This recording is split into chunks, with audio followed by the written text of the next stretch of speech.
This line might not look like much now, but if plans move forward, it can mark a 500 kilovolt line right through private land.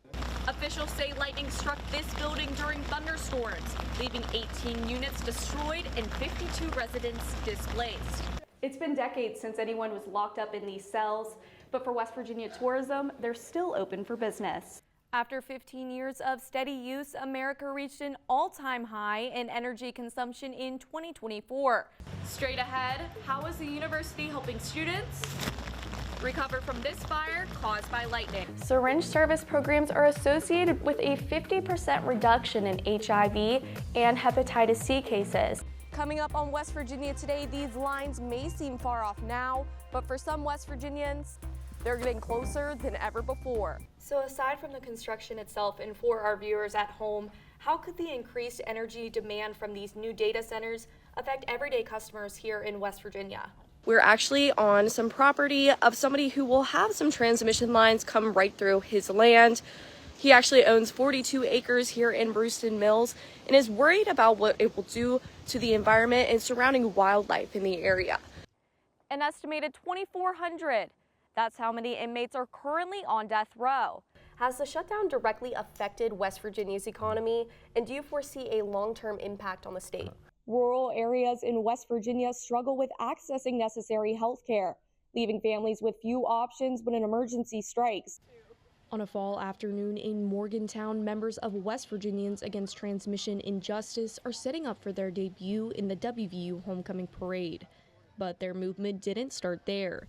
It began miles away in the quiet hills of Preston and Mineral counties, where homeowners are bracing for a 500 kilovolt transmission line they say could redefine their land. My feelings, honestly, rage.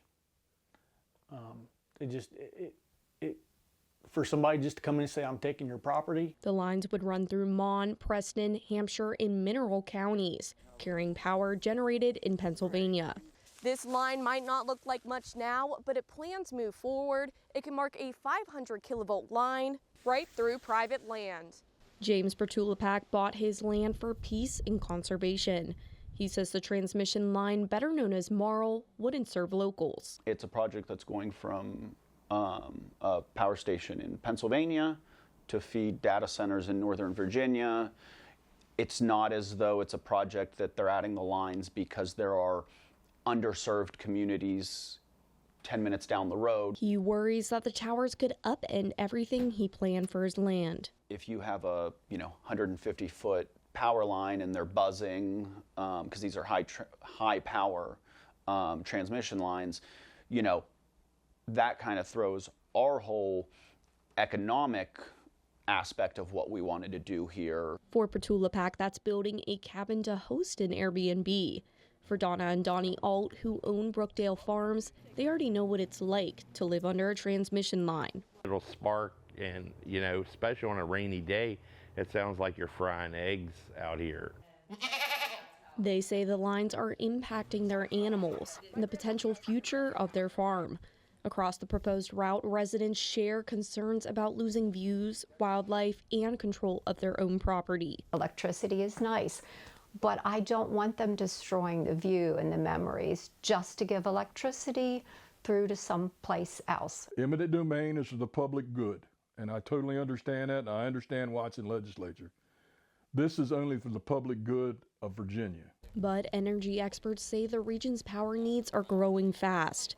Grid operators are estimating total energy demands will double over the next decade. Across the country, power demand was flat for 25 years, and now suddenly it's like 3% per year. That demand is due to the expansion of AI data centers, more electric cars on roadways, and increased needs in manufacturing. Lawrence Barrio moved his family to West Virginia from Florida this year.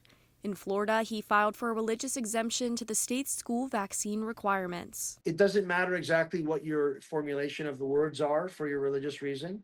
What matters is that if you feel that your conscience and your religion is informing you not to vaccinate your kids, that's all that's required. Barrio expected to go through a similar process when he enrolled his children in West Virginia schools. Instead, his daughters were barred from starting school, and kicked off their sports teams the day before classes began. I don't understand how they could justify dismissing an executive order by the governor or his instruction and then the Bureau of Health. Barrio is referring to an executive order issued by West Virginia's Republican Governor Patrick Morrisey in February. The order allowed both religious and philosophical exemptions to the state's strict vaccine requirements. Engrossed committee substitute for Senate Bill 460 relating to vaccine requirements. Third reading of the bill.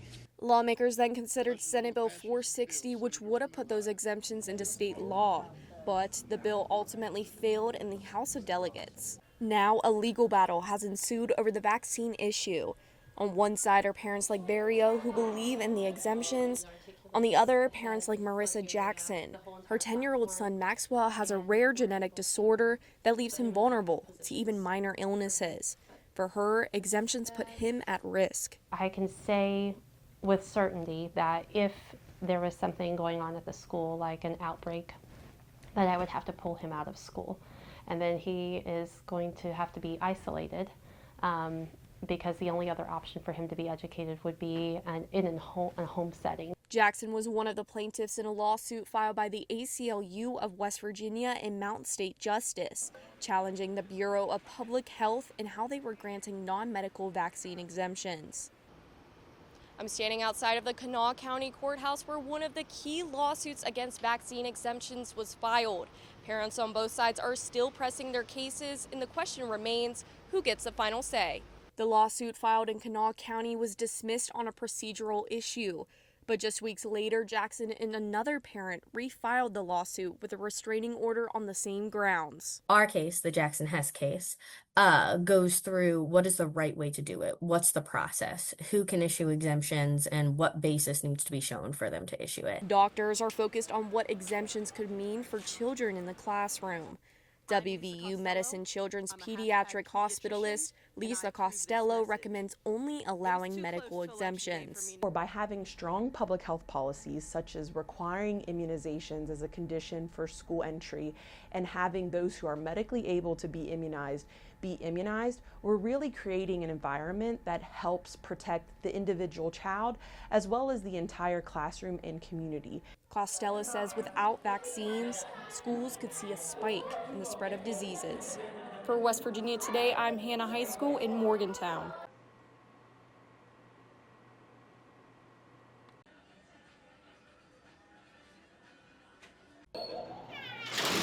The West Virginia Penitentiary has been closed for more than 2 decades, but its impact on Moundsville hasn't faded. What once was a prison is now one of the state's most visited tourist attractions, drawing in more than 35,000 people each year.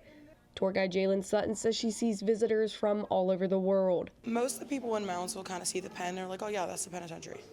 But when we have people coming from like Japan, Germany and stuff to come in and see it, it's a really well-known place. We have people from all over the world come for just this. The 250-bed facility housed inmates for nearly 130 years and was known for being overcrowded, sometimes holding more than 2,000 people. It's been decades since anyone was locked up in these cells, but for West Virginia tourism, they're still open for business. 1, 2, 3, prison! The penitentiary's gruesome past now generates more than $550,000 each year in economic impact for the city. What keeps people coming back are the stories from inside the prison and their experiences that they sometimes can't explain.